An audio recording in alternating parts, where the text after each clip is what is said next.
कोई भी कैंपेन, ये जो तमाम तरह के जिहाद आपके हमारे समाज में हैं, थूक जिहाद, लव जिहाद, लैंड जिहाद, ये सारे एक एस्केलेशन का पार्ट है। और वो कैंपेन अल्टीमेटली सोसाइटी की मोरालिटी को शेप करने की कोशिश करती है और वही मोरालिटी बाद में शायद लॉ में ट्रांसलेट हो जाती है या पॉलिसी में ट्रांसलेट हो जाती है। देखते हैं रोज एक फेक न्यूज आई और आपने बताया कि नहीं, इस केस में इसने खाने में नहीं थूका, फिर कल वही फेक न्यूज दोबारा मैन्युफैक्चर होकर आएगी और आप एक ऐसी साइकिल का पार्ट बन जाते हैं। वंदे मातरम का नारा लगाने में आपको क्या एतराज है? और हिंदुस्तान में रहना होगा तो वंदे मातरम, भारत माता की जय कहना होगा। 2020 तक वो नारा गायब हो गया था समाज से और नया नारा आ गया था कि देश के गद्दारों को गोली मारो सालों को। 21-22 तक वो नारा बदल चुका था कि मुल्ले काटे जाएंगे, राम राम चिल्लाएंगे। इनमें से कई लोगों की हमेशा रहती है कि इस तरीके के मौकों पर क्या बात कही जाए, क्योंकि आप जो चीजें पिछले कुछ सालों से देख रहे हैं उनमें लगातार आपको एक दोहराव दिखता है। किसी एक लिंचिंग और दूसरी लिंचिंग में आमतौर पर मुझे नहीं लगता है ज्यादा फर्क होता है, तो दोहराव होता है और दोहराव जाहिर तौर पर दिखता है। मुझे लगता है कि सबसे, जब हम हेट स्पीच, क्योंकि मुझे हेट स्पीच और हेट क्राइम पर बात करने के लिए कहा गया है, तो जब हम हेट स्पीच और हेट क्राइम की बात करते हैं तो मैं कुछ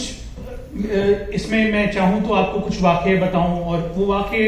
शायद आपने सुने भी हों। और मुझे लगता है कि बजाय इसके मैं शायद आपको ये बताऊं कि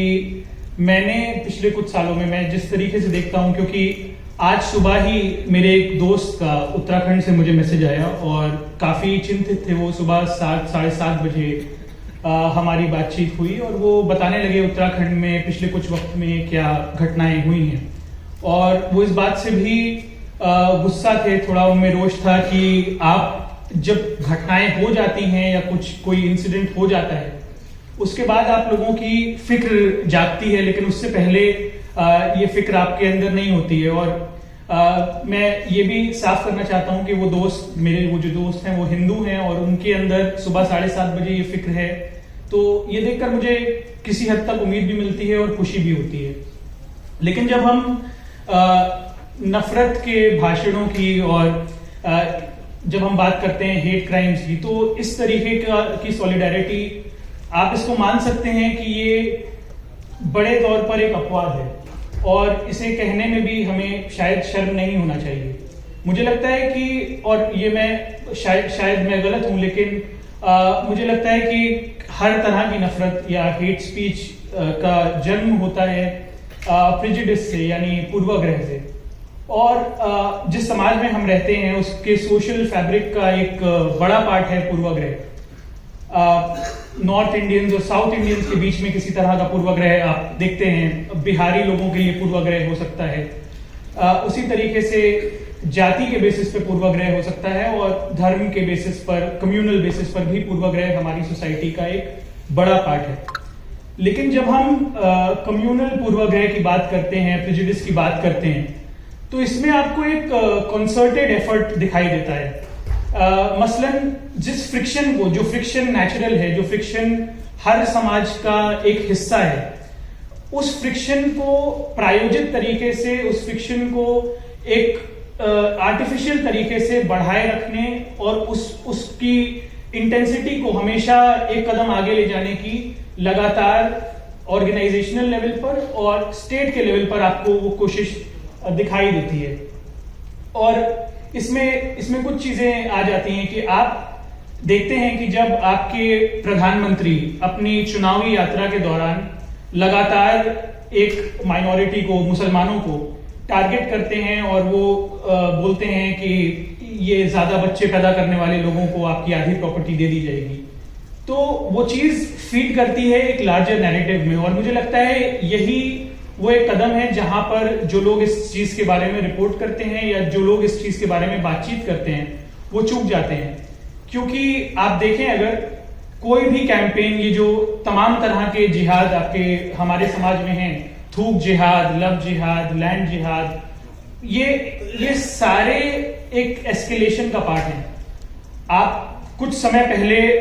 किसी एक छोटे से सर्किल में एक कॉन्वर्सेशन शुरू होती है और वो लगातार एक कैंपेन का पार्ट बनती है, और वो कैंपेन अल्टीमेटली सोसाइटी की मोरालिटी को शेप करने की कोशिश करती है, और वही मोरालिटी बाद में शायद लॉ में ट्रांसलेट हो जाती है या पॉलिसी में ट्रांसलेट हो जाती है। अभी हाल में ही उत्तर प्रदेश में आपने देखा कि कुछ लोगों ने ये इल्जाम लगाना शुरू किया कि मुसलमान खाने में थूकते हैं, और उसके बाद एक कैंपेन चली, और उस कैंपेन के बाद स्टेट गवर्नमेंट ने कहा कि सब लोगों को अपना नाम अपनी दुकानों पे लिखना है ताकि लोगों को पता चल सके कि खाना शुद्ध है या अशुद्ध है। सिर्फ नाम पढ़कर ये चीज पता चल जाएगी, और क्योंकि ये कैंपेन का हिस्सा था। उसी तरीके से लैंड जिहाद की भी जो पूरी कॉन्वर्सेशन है वो एक लंबे कैंपेन का, एक लीनियर कैंपेन का हिस्सा है, एक नैरेटिव का हिस्सा है। मैं इस चीज को भी मानता हूं कि जब हम हेट स्पीच की बात करते हैं और हम में से कुछ लोग ये चाहते हैं कि ऐसी स्पीच को बैन किया जाए या इस तरीके की स्पीच को बैन किया जाए, तो मुझे लगता है कि ये मेरा व्यक्तिगत मानना है कि किसी भी हेट नैरेटिव के हर कंपोनेंट को या हर एलिमेंट को आप बैन नहीं कर सकते हैं, और वो शायद काउंटर प्रोडक्टिव हो, लेकिन काउंटर नैरेटिव्स पर हम लोग ज्यादा ध्यान नहीं देते हैं। अलावा इसके मैं ये भी कहना चाहता हूं कि जब एक कंसर्टेड एफर्ट रहता है किसी सोसाइटी की मोरालिटी को शेप करने का, हमारा जिस समाज में हम रहते हैं उस समाज में अगर आप किसी चीज को जो कि क्रिमिनल भी है आप उसमें से मोरालिटी हटा दें तो वो चीज जस्टिफाइड हो जाती है और वो लेजिटिमाइज हो जाती है। तो मुसलमानों के अगेंस्ट खासतौर पर जब आप किसी तरीके के अपराध को देखते हैं, उसके 10 जस्टिफिकेशन 10 तरीके से उसको जस्टिफाई करने की मुहिम लगातार चलती रहती है। तो मुझे ये लगता है कि आप एक लंबे टाइम तक इस तरीके के नैरेटिव्स को काउंटर करने के लिए, अगर आप इस तरह के नैरेटिव्स को काउंटर करना चाहते हैं, तो सिर्फ ये कह देना कि जब आप देखते हैं रोज एक फेक न्यूज आई और आपने बताया कि नहीं इस केस में इसने खाने में नहीं थूका, फिर कल वही फेक न्यूज दोबारा मैन्युफैक्चर होकर आएगी और आप एक ऐसी साइकिल का पार्ट बन जाते हैं जो साइकिल समाज की फिर वो एक क्वेश्चन ही नहीं रह जाता है कि वो एक क्राइम था या नहीं था।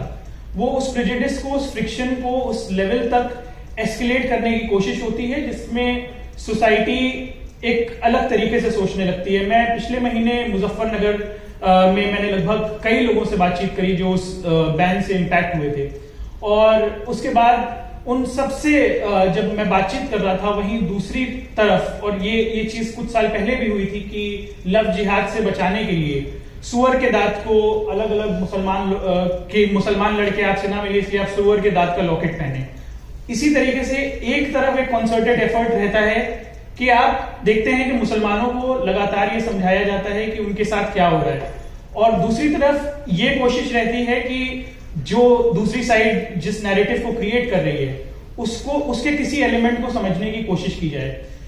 और ये चीज आपको हर स्पेयर में दिखती है, आप नारों में देख सकते हैं। 2014-15 में बड़ी मासूमियत से ये बात बोली जाती थी और ये एस्केलेशन ऐसे ही होता है। 2014-15 में मुझे याद है बोला जाता था कि वंदे मातरम का नारा लगाने में आपको क्या एतराज है, और हिंदुस्तान में रहना होगा तो वंदे मातरम भारत माता की जय कहना होगा। फिर एक पार्लियामेंटेरियन ने इसके जवाब में शायद ये कहा कि आप मेरे सर पर गोली बंदूक भी रख देंगे तो मैं ये नारा नहीं लगाऊंगा, जिसके ऊपर कुछ लोगों ने कहा कि मैं लगाता हूं भारत माता की जय, इसमें हर्ज क्या है। 2020 तक वो नारा गायब हो गया था समाज से और नया नारा आ गया था कि देश के गद्दारों को गोली मारो सालों को। फिर आप इसमें एक ऑब्जेक्शन कह सकते हैं कि गद्दारों को गोली मारने में क्या एतराज है। 21-22 तक वो नारा बदल चुका था कि मुल्ले काटे जाएंगे, राम राम चिल्लाएंगे। तो मैं बस इतना ही कहना चाहता हूं कि वो एक लीनियर प्रोसेस है, और वो जो एस्केलेशन आप देखते हैं वो लगातार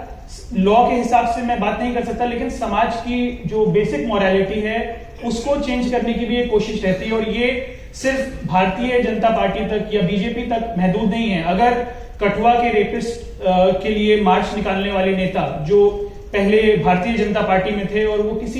बिना किसी शर्म के वो कांग्रेस पार्टी ज्वाइन कर सकते हैं और कोई भी नेता जो आज इस तरह की बातें करता है वो आराम से किसी दूसरी पार्टी में शिफ्ट कर सकता है या कोई सेक्युलर नेता बीजेपी में जा सकता है। तो वो एक बुनियादी क्वेश्चन है जिसको शायद हम लोग एड्रेस करने में फेल कर रहे हैं। शुक्रिया।